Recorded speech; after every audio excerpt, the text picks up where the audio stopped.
What's up, y'all? It's Ty. In this video today, we're going to be going over the squad that I would be running if I were to play in King of the Court this weekend. Now, newsflash, I'm not. Why? Because I got to watch Rudy Gobert, okay? Rudy is going to dog the Lakers. Anyways, okay? If you're watching this, Game 3 has already happened. Rudy probably had like 20 and 20, and the Timberwolves probably won by 20. Anyways. Now to the moral of the story. Let's get to the squad. Now, on my main account, I got like 8 million, 6, 7, anyway, million MT. Now, here's the thing.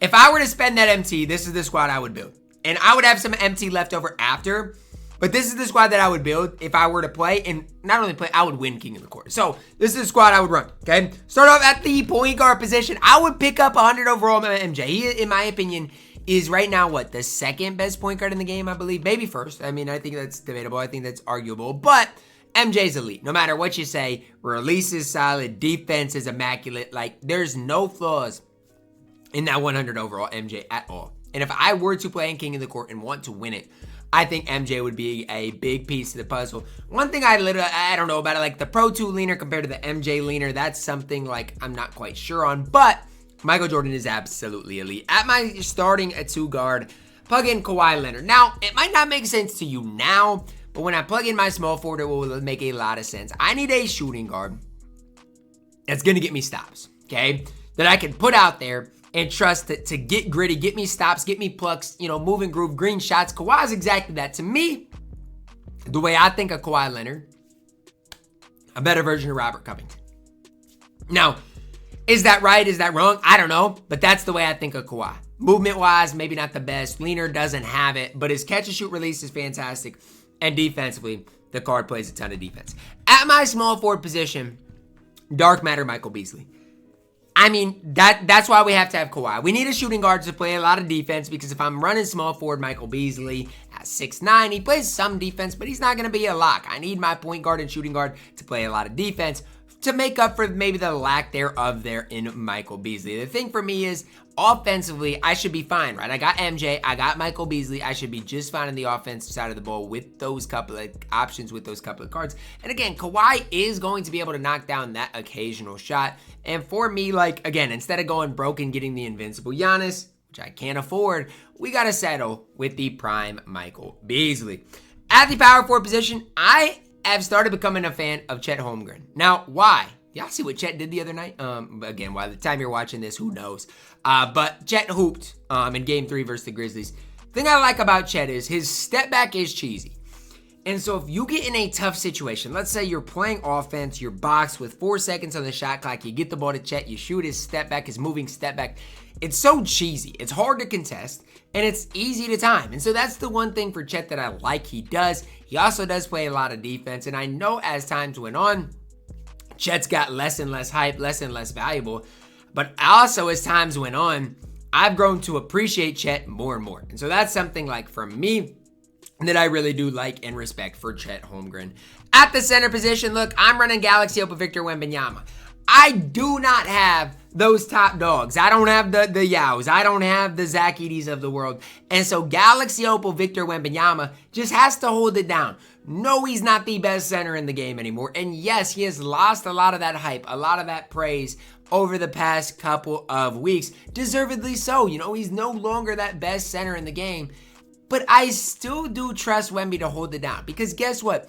Offensively, Wemby still gives you a ton. Defensively, he is still 7'4". And I do, on my main account right now, he's the one guy I held on to. I sold a lot of my team, but he's the one guy I held on to. Because until another Wemby comes out, I need him. I need him. I need a guy that I can get a bucket with. A guy that if I want to stream Showdown is just a bailout. I need Victor Wembanyama. He's still one of the cheesiest cards still to this day in the squad. Looking at the squad, MJ 2 mil, Kawhi 500, 600, Bees 500, 600, Chet 5, 6, and Wemby is crazy. So maybe 4 mil, 5 mil, I don't know with that starting lineup. But I already got Wemby, so I'm not super worried about it. Headed to the bench unit, 100 overall Shea. Now people are gonna ask, Ty, what does the 100 overall Shea do better than the dark matter Shea? Well, simply put, he's got the Pro 2 leaner. I mean, again, a lot of the cards are the same. Obviously, you know, dribble sigs are, you know, are what they are. They're slightly better. But he's got that Pro 2 leaner, which is going to matter quite a bit when it comes down to it for Shay. Because, again, right now, this game, if you play a competitive player, it is so tough to score. And so if I get into King of the Court, I need to be able to shoot that Pro 2 laner with Shay and not think twice about it. You know, those are the things that separate these 100 overalls compared to the other cards. Is they're just instant bailouts. Shay is absolutely that. He's 6'6". He's going to play a ton of defense, but he does have that Pro 2 leaner, which helps him out a ton. Shooting guard position, you guys are going to be surprised by this. Dark Matter Dr. J. I know in the past I haven't hyped up Dark Matter Dr. J, and I will hold on to the fact that Dark Matter Dr. J is not that much better than Pink Diamond Dr. J. But, as times went on, Dark Matter Dr. J has continued to go down in price. And especially now that the Invincible Dr. J is out, is a perfect time to pick up Dark Matter Dr. J, because there's going to be some with 16, 17, 18 Hall of Famers. That's what I'm looking at. And the big thing here is Dark Matter Dr. J just does have that slightly better 3-ball compared to the Pink Diamond. Defensively, the card's going to be a menace, because I'm going to find one with Legend on-ball menace, and he's going to be able to do his thing. That's why I love Dr. J. Pair him alongside SGA. You got a backcourt that can do it all in my team. Heading to the small forward position, if I got a backcourt that can do it all, I don't need a small forward that can create. Giannis Antetokounmpo, a perfect small forward to plug in alongside Shay, Dr. J.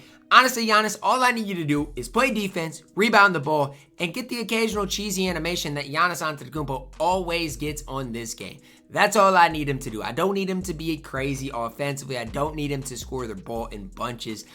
Just relax, Giannis. Play some defense. Get out of Shay's way. Get out of Dr. J's way. And let them cook. Just let them cook. It's not rocket science. They're going to do their thing. Power forward position. I still at this time don't have this card. But if I were to play in King of the Court, I would make sure I'd get Tim Duncan. And honestly, I'd go as far as saying I would probably start Tim Duncan. Because at the end of the day, I have seen enough to say, you know, outside of obviously those top dogs, Tim Duncan's elite. He can move, he can groove, he's a cheese ball, he can knock down shots, he can play defense, he can run to the rim.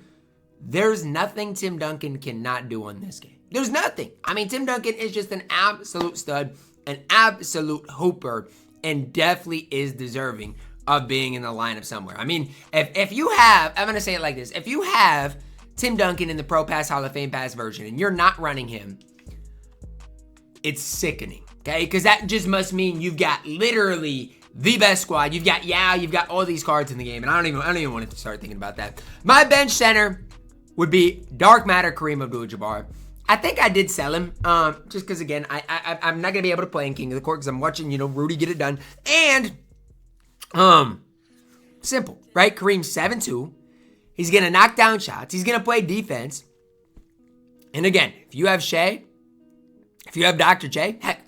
Even if you're running with Michael Jordan, he's perfect. Set a screen, roll to the rim, and let those guys shoot the ball. And guess what?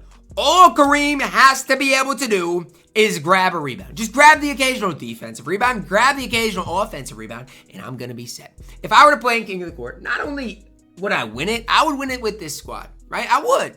But y'all are lucky because this week I'm not able to win in King of the Court. So y'all can play, y'all can do what y'all gotta do because I'm watching Rudy do his thing. That's gonna wrap it up for our video. Hopefully y'all enjoyed it. I brought the energy today for y'all. So hit that subscribe button if you haven't yet. Drop a like on the video, guys, because I brought the energy. Subscribe if you are new, and as always, man, I love you guys. Have a blessed day.